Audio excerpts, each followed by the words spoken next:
വിശുദ്ധമാക്കപ്പെടുന്ന ഖുർആനിൽ അല്ലാഹു സുബ്ഹാനഹു വ തആല നമ്മളെ പരിചയപ്പെടുത്തിയ ഒരു ചരിത്രമാണ്. അതിബഹുലമായ ചരിത്രമാണ്. ഈ ചരിത്രം നമ്മൾ എല്ലാവരും പഠിക്കേണ്ട ചരിത്രമാണ്. അതുകൊണ്ട് ഇൻഷാ അല്ലാഹ് പ്രഭാഷണം തുടങ്ങി അവസാനിക്കുന്നത് വരെ നിങ്ങൾ എല്ലാവരും എന്നോടൊപ്പം ഉണ്ടാകണം. എനിക്ക് ഈ സദസ്സ് കണ്ടിട്ട് കുറച്ച് വൈഡായിട്ട് തോന്നും. നല്ല സദസ്സാണ്, പക്ഷെ എല്ലാവരും കുറച്ച് ദൂരെയായി പോയോ എന്നൊരു ഡൗട്ടുണ്ട്. കുഴപ്പമില്ല, കുറച്ച് അടുത്തിരുന്നാൽ ബുദ്ധിമുട്ടുണ്ടോ? ഈ സൗണ്ടിന്റെ വിഷയം ഉണ്ടായിരിക്കും അല്ലേ? കുഴപ്പമില്ല. എനിക്ക് കുറച്ച് ദൂരെയാണെന്ന് തോന്നുന്നു. എനിക്ക് കുറച്ച് അടുത്തിരിക്കണം, എന്നാലേ എനിക്കൊരു റാഹത്ത് കിട്ടത്തുള്ളൂ. അതുകൊണ്ട് ഇൻഷാ അല്ലാഹ് കുഴപ്പമില്ല. ഈ സൗണ്ട് മിസ്റ്റേക്ക് ആയതുകൊണ്ട് അല്ലാഹു തആല അനുഗ്രഹിക്കുമാറാകട്ടെ.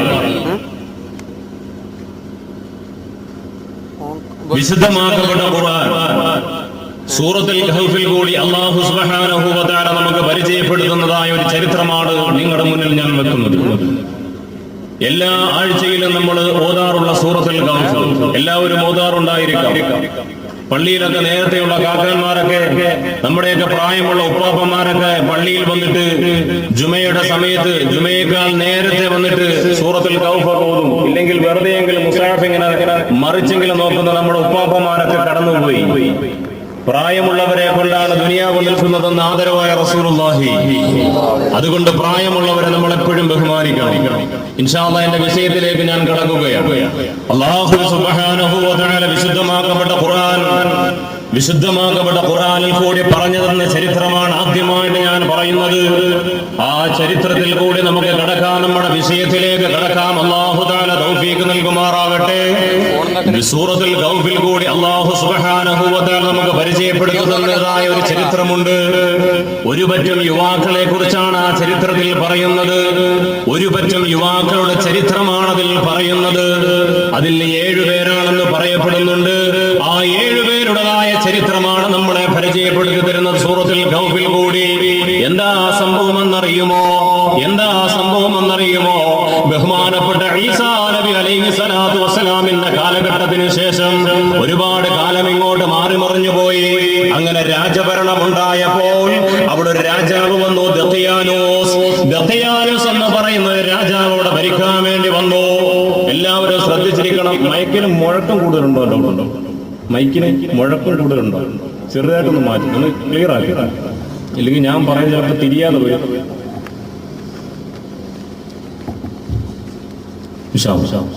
ദഖിയാനോസ് എന്ന് പറയുന്ന ഒരു രാജാവ് അവിടെ ഭരണം ഏറ്റെടുക്കുകയുണ്ടായി. ദഖിയാനോസ് എന്ന് പറയുന്ന രാജാവിന്റെ സ്വഭാവം എന്താണെന്നറിയുമോ? ആ ദഖിയാനോസ് എന്ന് പറയുന്ന രാജാവ് ഒരു ബിംബത്തിനെ ആരാധിക്കുന്ന ആളാണ്. ദഖിയാനോസ് രാജാവാണ് അവിടെ ഭരിക്കുന്നത്. ഈ ഭരണത്തില് ജനങ്ങൾ മുഴുവനും തൃപ്തിയാണ്, ഭൂരിഭാഗം ജനങ്ങളും തൃപ്തിയാണ്, നല്ല മനുഷ്യനാണ്. പക്ഷേ അദ്ദേഹത്തിനൊരു സ്വഭാവമുണ്ട്. അദ്ദേഹം ബിംബത്തിനെ ആരാധിക്കുന്ന ആളാണ്. ബിംബങ്ങളെ വെച്ചുകൊണ്ട് ആരാധിക്കുന്ന മനുഷ്യനാണ് ദഖിയാനോസ് എന്ന് പറയുന്ന രാജാവ്. പഠിച്ചോ, ചരിത്രം പഠിക്കുക. സൂറത്തുൽ കഹ്ഫിൽ കൂടി പഠിപ്പിക്കുന്ന ചരിത്രമാണ്. നമ്മൾ കേട്ടിട്ടുള്ള ചരിത്രം എങ്ങനെയാ? സൂറത്തുൽ കഹ്ഫിൽ കൂടി നമ്മൾ പഠിക്കുന്ന ചരിത്രം എങ്ങനെയാ? കഹ്ഫ് എന്ന് പറയുന്ന ഗുഹയിൽ കുറച്ച് ചെറുപ്പക്കാര് പോയി കിടന്നുറങ്ങി. അവർ വർഷങ്ങൾക്ക് മുമ്പ് ഉണർന്നിട്ട് ദുനിയാവിലേക്ക് വന്നുകൊണ്ട് അത്ഭുതങ്ങൾ കാണിച്ചു എന്നല്ലേ നമ്മൾ പഠിച്ചിരിക്കുന്നത്. എങ്കിൽ സൂറത്തുൽ കഹ്ഫിൽ കൂടി അല്ലാഹു റബ്ബുൽ ഇസ്സത്തായ തമ്പുരാൻ നമുക്ക് പഠിപ്പിച്ചു തരുന്ന ചരിത്രം ഒന്ന് നോക്കുക. സൂറത്തുൽ കഹ്ഫ് നമ്മൾ പഠിക്കുക. അതിന്റെ തഫ്സീർ ഒന്ന് തിരഞ്ഞു നോക്കുമ്പോൾ അതിനകത്ത് നമുക്ക് കാണാൻ സാധിക്കും, ഈ ദഖിയാനോസ് എന്ന് പറയുന്ന രാജാവ് ബിംബങ്ങളെ ആരാധിക്കുന്ന ആളാ. അവിടുള്ള ജനങ്ങൾ ഭൂരിഭാഗവും ബിംബങ്ങളെ ആരാധിക്കുന്നവരാണ്. അവിടുത്തെ മനുഷ്യന്മാര് മുഴുവനും ഭൂരിഭാഗവും, എല്ലാവരും അല്ല, ഭൂരിഭാഗം ആൾക്കാരും ബിംബങ്ങളെ ആരാധിക്കുന്നവരായിരുന്നു. എന്റെ മുന്നിലിരിക്കുന്ന ചെറുപ്പക്കാരൊന്ന് ശ്രദ്ധിക്കണം കേട്ടോ. നിങ്ങൾക്ക് വേണ്ടിയിട്ട് തെരഞ്ഞെടുക്കപ്പെട്ട വിഷയമാണ് അനുഗ്രഹീത വിഷയം എന്നുള്ളത്, അനുഗ്രഹീത യുവത്വം എന്നുള്ളത്. അതുകൊണ്ട് നമ്മുടെ യുവത്വം എങ്ങനെയാണ് കൊണ്ടുപോകേണ്ടതെന്ന് നമ്മൾ മനസ്സിലാക്കേണ്ടിയിരിക്കുന്നു. സൂറത്തുൽ കഹ്ഫിൽ കൂടി അല്ലാഹു റബ്ബുൽ ഇസ്സത്തായ തമ്പുരാൻ നമുക്ക് പഠിപ്പിച്ചു തരുന്ന ചരിത്രമാ. ദഖിയാനോസ് എന്ന് പറയുന്ന രാജാവ് ബിംബത്തെ ആരാധിക്കുന്നവരാണ്. ഭൂരിഭാഗം ജനങ്ങളും ബിംബത്തെ ആരാധിക്കുന്നവരാണ്. എന്നിട്ട് ആ രാജാവ് ജനങ്ങളിലേക്ക് ഇറങ്ങുമ്പോൾ പല ആൾക്കാരും ബിംബത്തെ ആരാധിക്കാത്ത പല പാർട്ടികളുമുണ്ട്. ബിംബത്തെ ആരാധിക്കാതെ കണ്ട് മാറി നിൽക്കുന്ന മനുഷ്യർ മനുഷ്യന്മാരുണ്ട്. അവരുടെ ഇടയിലേക്ക് ഈ ദഖ്യാനൂസ് എന്ന് പറയുന്ന രാജാവ് കടന്നു ചെന്നിട്ട് എന്താ ചെയ്യുന്നതെന്നറിയുമോ? അവരുടെ വീടിന്റെ അകത്തളങ്ങളിലേക്ക് കടന്നു ചെന്നിട്ട് അവരെ നിർബന്ധിച്ചുകൊണ്ട് ബിംബത്തെ ആരാധിക്കാൻ വേണ്ടി പ്രേരിപ്പിക്കുകയാണ്. നിർബന്ധിച്ചു. ഈ രാജാവ് അങ്ങോട്ട് കടന്നു ചെന്നിട്ട് അവിടെ ബിംബങ്ങളെ ആരാധിക്കാത്തവർ, ഞാൻ അനുഷ്ഠിക്കുന്നതായ ദൈവാരാധന നടത്താതെ ആരെങ്കിലും ഈ രാജ്യത്തുണ്ടെങ്കിൽ അവര് ബിംബത്തെ ആരാധിക്കണമെന്ന് നിർബന്ധപൂർവമായിട്ട് പിടിച്ചുകൊണ്ടുവന്ന് ബിംബത്തിന്റെ മുന്നിൽ വന്നുകൊണ്ട് അവരെ ആരാധിപ്പിക്കുകയാണ്. ഇങ്ങനെ നിർബന്ധപൂർവമായ നിലയിൽ രാജാവ് ആരാധിപ്പിച്ചു കൊണ്ടുവന്നു. ആ സമയത്ത് 7 യുവാക്കൾ അതാ രാജാവിൽ നിന്ന് മാറി നിൽക്കുകയാണ്.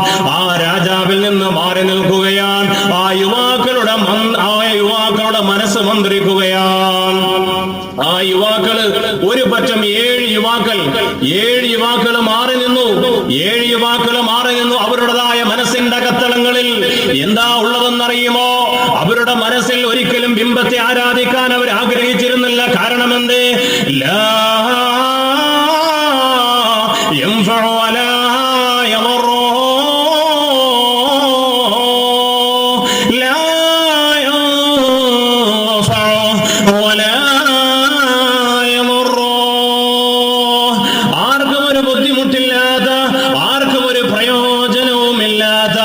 ഈ ബിംബത്തെ ഞാൻ എന്തിനാണ് ആരാധിക്കുന്നത്?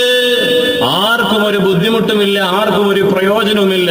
പിന്നെന്തിനാണ് ഈ ബിംബങ്ങളെ ഞങ്ങൾ ആരാധിക്കുന്നത് എന്ന് ആ ചെറുപ്പക്കാരുടെ മനസ്സിൽ ഇങ്ങനെ തോന്നുകയാണ്. എന്നിട്ട് ഈ രാജാവ് വന്നിട്ട് ആ യുവാക്കളെ പിടിക്കുന്നു. രാജാവ് വന്നിട്ട് എല്ലാവരെയും പിടിച്ചുകൊണ്ട് ബിംബത്തിന്റെ മുന്നിലേക്ക് കൊണ്ടുവന്ന് നിർത്തിയിട്ട് അവരോട് ആരാധിക്കുവാൻ വേണ്ടി പറയുന്നു. കൈകൂപ്പിയിട്ട് ആ ബിംബത്തിന് മുന്നിൽ നിൽക്കാൻ വേണ്ടി പറയുന്നു. ആ സമയത്തുമുണ്ടല്ലോ ആ യുവാക്കളുടെ ഹൃദയത്തിന്റെ അകത്തളങ്ങളിൽ എന്താ ഉള്ളതെന്നറിയുമോ? അല്ലാഹു റബ്ബുൽ ഇസ്സത്ത് അല്ലാതെ ഞങ്ങളുടെ ഹൃദയത്തിൽ വേറൊരു ഇലാഹില്ല. അല്ലാഹു അല്ലാതെ വേറൊരു ഇലാഹ് ഞങ്ങളുടെ ഹൃദയത്തിൽ ഇല്ല. ഞങ്ങളുടെ ഹൃദയത്തിൽ അല്ലാഹു മാത്രമാണ്. ഒരു ബിംബത്തിന്റെ മുന്നിൽ വന്ന് നിൽപ്പുണ്ട്. കാരണം രാജാവ് കർക്കശമായ നിലയിൽ വന്ന് പിടിച്ചു നിർത്തിയിരിക്കുകയാണ്. പക്ഷേ അവരുടെ ഹൃദയത്തിൽ എന്താ ഉള്ളത്? ഞങ്ങൾ അല്ലാഹുവിനെ അല്ലാതെ വേറെ ആരെയും ആരാധിക്കുകയില്ല. അങ്ങനെ കുറെ ദിവസം കഴിഞ്ഞപ്പോൾ രാജാവ് വേറൊരു രാജ്യത്തിലേക്ക് ടൂർ പോയപ്പോൾ ഈ യുവാക്കളെ രംഗത്തേക്ക് വരികയാണ്. ഈ ചരിത്രം ഒന്ന് നല്ലതുപോലെ വീക്ഷിച്ചു കൊണ്ടിരിക്കണം, മനസ്സിലാക്കണം. എന്നോടൊപ്പം എന്റെ യുവാക്കൾ ഉണ്ടാകണം. എല്ലാവരും ഈ ചരിത്രം പറയുമ്പോൾ ശ്രദ്ധിച്ചുകൊണ്ട് എന്നോടൊപ്പം തന്നെ ഉണ്ടെങ്കിൽ മാത്രമേ ചരിത്രം മനസ്സിലാവുകയുള്ളൂ. അങ്ങനെ രാജാവ് വേറൊരു രാജ്യത്തിലേക്ക് പോയപ്പോൾ ഈ യുവാക്കളെ രംഗത്തേക്ക് വരികയാണ്, നാട്ടിലേക്ക് വരികയാണ്, പട്ടണത്തിലേക്ക് വരികയാണ്. ആ പട്ടണത്തിലേക്ക് വന്നിട്ട് ജനങ്ങളെല്ലാവരും തടിച്ചുകൂടി നിൽക്കുന്ന ഭാഗത്തേക്ക് വരികയാണ്. ജനങ്ങളെല്ലാവരും തടിച്ചുകൂടി നിൽക്കുന്ന ഭാഗത്ത് വന്നു. നമുക്കറിയാമല്ലോ, ജനങ്ങൾ ഏറ്റവും കൂടുതൽ തടിച്ചുകൂടിയിട്ട് വെറുതെ ആവശ്യമില്ലാത്ത കാര്യങ്ങൾ പറഞ്ഞുകൊണ്ട് ചർച്ച ചെയ്തുകൊണ്ട് നിൽക്കുന്നത് നമ്മുടെ ടൗണിലാണ്. ഇബ്ലീസിന് ഏറ്റവും ഇഷ്ടമുള്ള ഭാഗമാണ് ടൗണ്. നിസ്കാരം കഴിഞ്ഞാൽ പിന്നെ നമുക്ക് ഏറ്റവും ഇഷ്ടമുള്ളത് ഓടിപ്പോകുന്നത് ടൗണിലോട്ടാണ്. ഒരു കാര്യവുമില്ല.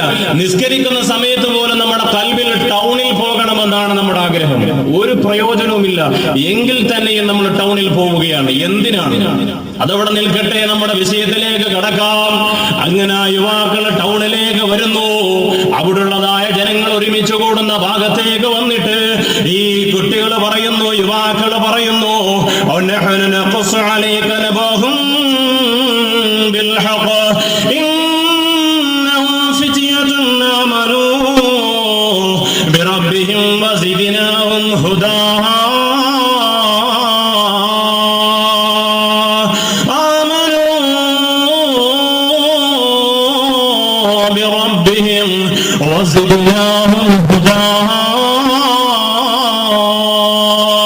ജനങ്ങളുടെ സമക്ഷത്തേക്ക് ആ യുവാക്കള് കടന്നു വന്നുകൊണ്ട് ജനങ്ങളോട് പറയുകയാണ്.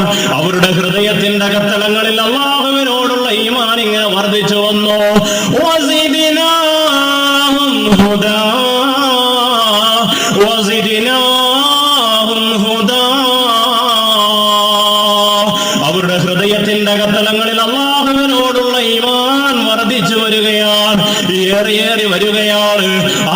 സമയത്ത് തടിച്ചുകൂടിയ ജനങ്ങളോട് അവർക്ക് പറയാതെ വയ്യ.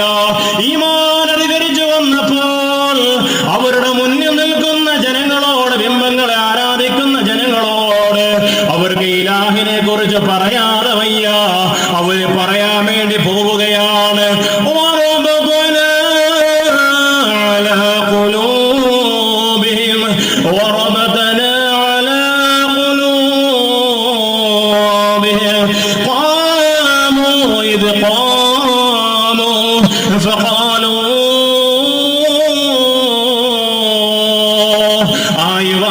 പറയുകയാണ് ഫഖാലൂ റബ്ബുനാ റബ്ബുനാ റബ്ബുസ് സമാവാതി വൽ അർദ്. ഞങ്ങളുടെ റബ്ബാരാണെന്നറിയുമോ ജനങ്ങളെ? ആ ജനങ്ങളുടെ സമക്ഷത്തിലേക്ക് വന്നുകൊണ്ട് ഒരു 7 യുവാക്കൾ വന്നുകൊണ്ട് പറയുകയാണ്,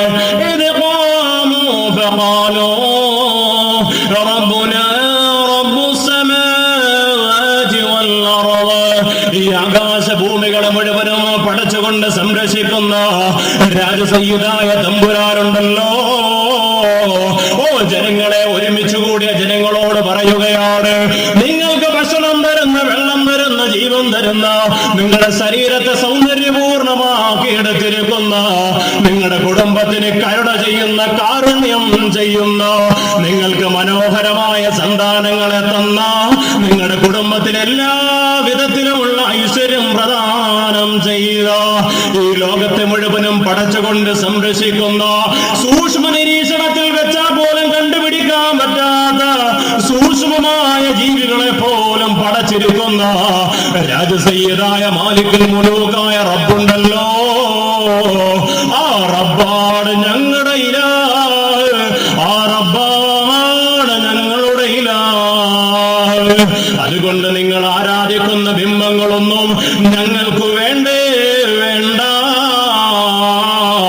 ഞങ്ങൾക്ക് വേണ്ടേ വേണ്ട.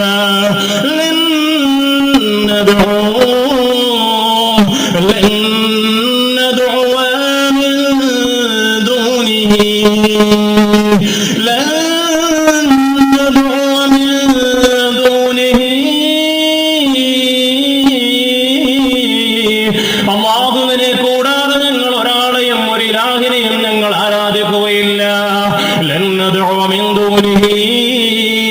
അല്ലാഹുവിനെ കൂടാതെ ഞങ്ങൾ ആരെയും, ഞങ്ങൾ ഒരു ഇലാഹിനെയും ഞങ്ങൾ ആരാധിക്കുകയില്ല. ലഖദ് ഖുൽനാ ഇദൻ ശതതാ. ജനങ്ങൾ അത്ഭുതപ്പെട്ടു പോയി. കൂടി നിന്ന ജനങ്ങൾ മുഴുവനും അത്ഭുതപ്പെട്ടു പോയി.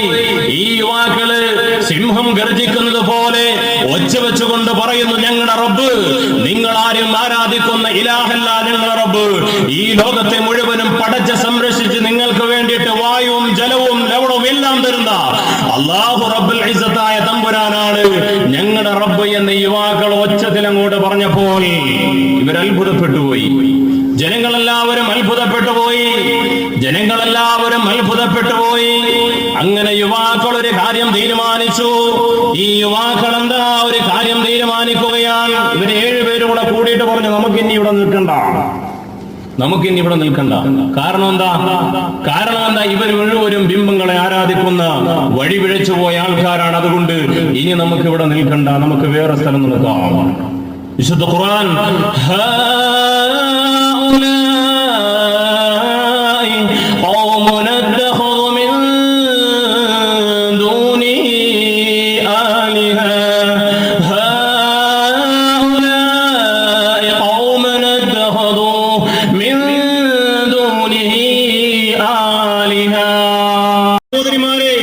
എന്റെ സഹോദരന്മാരെ 300 കൊല്ലമാണ് കിടന്നത്.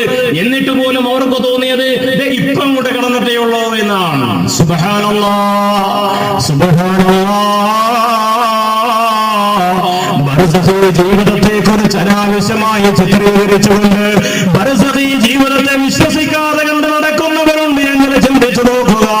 ഈ ചരിത്രം ഒരു പാഠമായി കൊള്ളട്ടെ. കൊല്ലങ്ങളോളം പൊന്നുമോനെ നീ ഖബറിന്റെ അകത്തളങ്ങളിൽ കിടന്നാലും ശരി, ഇരുമറഞ്ഞുപോയ ഖബറിന്റെ അകത്തളങ്ങളിൽ നീ കടന്നിട്ട്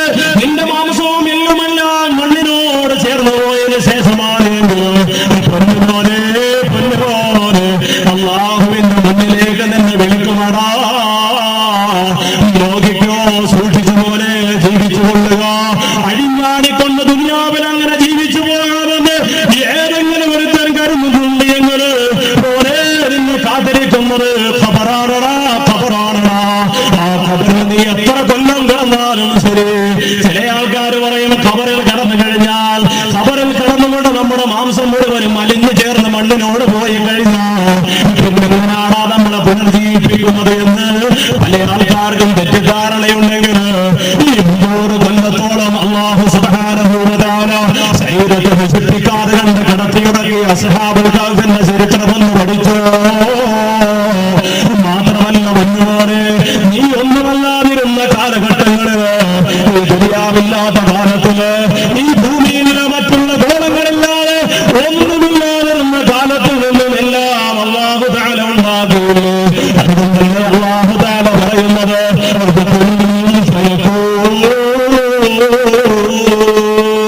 അല്ലാഹു തആല കുൻ എന്ന് പറഞ്ഞാൽ ഫയകൂൻ, അത് ഉണ്ടാവുക തന്നെ ചെയ്യും. ആകെ എന്ന് അല്ലാഹു തആല പറഞ്ഞാൽ മതി. ആകെ, നീ ഒന്ന് ആകെ എന്ന് പറഞ്ഞാൽ അപ്പം ഉണ്ടാകും. ആർക്കും ഒരു സംശയം വേണ്ട കേട്ടോ, പ്രതീക്ഷിച്ചുകൊള്ളുക. അല്ലാഹു തആല നമ്മളെല്ലാവരെയും കാത്തുരക്ഷിക്കുമാറാകട്ടെ. എല്ലാവരെയും അല്ലാഹു തആല കാത്തുരക്ഷിക്കുമാറാകട്ടെ. ഈ അസ്ഹാബുൽ കഹ്ഫ് എണീക്കുകയാൽ തംലീഹയോട് പറയുന്നു, എനിക്ക് വിശക്കുന്നുണ്ട്, ഞങ്ങൾക്ക് വിശക്കുന്നുണ്ട് തംലീഹ, അതുകൊണ്ട് നീ പട്ടണത്തിൽ പോയി ഭക്ഷണം വാങ്ങിച്ചിട്ട് വരിക. തംലീഹ എടുത്തു, ചാടി എണീറ്റു, ജുബ്ബയുടെ കീശയിലേക്ക് കൈയിട്ടു, കൈയിട്ടിട്ട് വെള്ളി നാണയം എടുത്തു. വെള്ളി നാണയമൊക്കെ എടുത്തിട്ട് ഭക്ഷണം മേടിക്കാൻ പോവാ. വെള്ളി നാണയം എടുത്തിട്ട് ഭക്ഷണം മേടിക്കാൻ വേണ്ടി ടൗണിലേക്ക് ചെന്നു. വെളിയിലോട്ട്, ഗുഹയുടെ വെളിയിലോട്ടൊക്കെ ഇറങ്ങി ആ പരിസരമൊക്കെ നോക്കിയപ്പോഴത്തേക്കും മൊത്തത്തിലൊരു മാറ്റം. സുബ്ഹാനല്ലാഹ്, ഇതെന്താ ഫുള്ളായിട്ട് മാറിയിരിക്കുന്നല്ലോ, മൊത്തത്തിലൊരു മാറ്റമുണ്ടല്ലോ. എങ്കിലും തംലീഹ് നടന്നൊരു പീടികയുടെ മുന്നിലെത്തി, ഒരു കടയുടെ മുന്നിലെത്തി. ആ കടയുടെ മുന്നിലെത്തിയിട്ട് തന്റെ കയ്യിലിരുന്ന വെള്ളിക്കാശ് എടുത്തിട്ട് ആ കടക്കാരന്റെ കയ്യിലേക്ക് കൊടുക്കുകയാണ്. കടക്കാരന്റെ കയ്യിലേക്ക് കൊടുത്തിട്ട് പറഞ്ഞു, ഭക്ഷണം വേണം, ഭക്ഷണം തരൂ. കടക്കാരൻ അത്ഭുതത്തോടുകൂടി നോക്കിയാണ്. ഇതുവരെയ്ക്കും ഇതേപോലൊരു മനുഷ്യനെ കണ്ടിട്ടില്ല. കടക്കാരൻ അത്ഭുതപ്പെട്ടു പോയി. കടക്കാരൻ കയ്യിൽ നിന്ന് ആ വെള്ളി നാണയം ഇങ്ങോട്ട് മേടിച്ചിട്ട് നോക്കുമ്പോൾ, ആ വെള്ളി നാണയം ഇങ്ങോട്ട് മേടിച്ചു നോക്കി.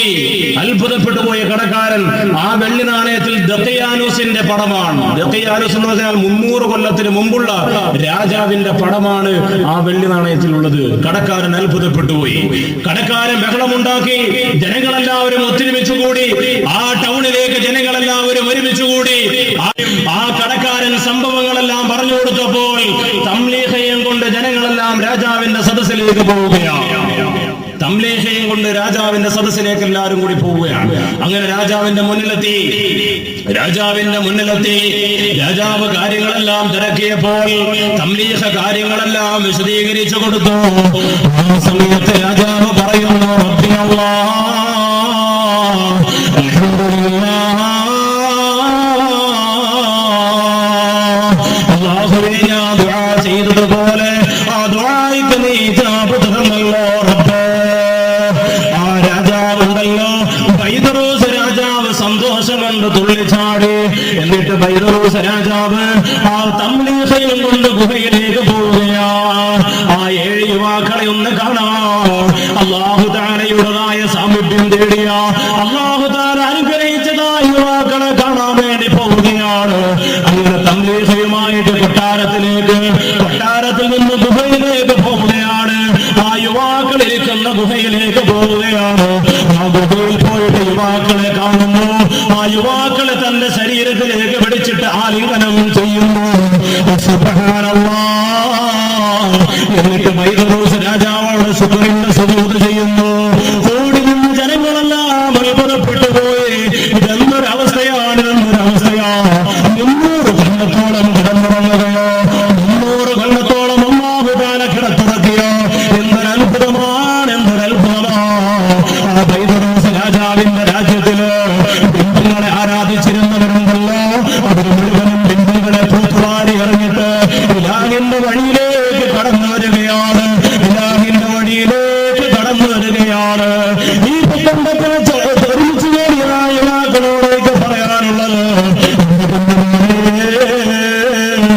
എന്റെ മനസ്സിന്റെ കത്തളങ്ങളിൽ അല്ലാഹുവായിട്ടുള്ള ചിന്തയാണ് വേണ്ടത്. റബ്ബുൽ ഇസ്സത്തായ തമ്പുരാനെയാണ് മോനെ നീ സ്ഥാപിക്കേണ്ടത്. അല്ലാഹുവിന്റെ പ്രവാചകൻ റസൂലുള്ളാഹി സ്വല്ലല്ലാഹു അലൈഹി വസല്ലമയുടെ ചര്യയാണ് നീ കുടുംബത്തിൽ കൊണ്ടുവരേണ്ടത്, നിന്റെ ജീവിതത്തിൽ നീ കൊണ്ടുവരേണ്ടത്. അല്ലാഹുവിന്റെ പ്രവാചകൻ റസൂലുള്ളാഹി ചര്യയാണ് കുഞ്ഞുമോനെ. അല്ലാഹു തആല പറഞ്ഞില്ലേ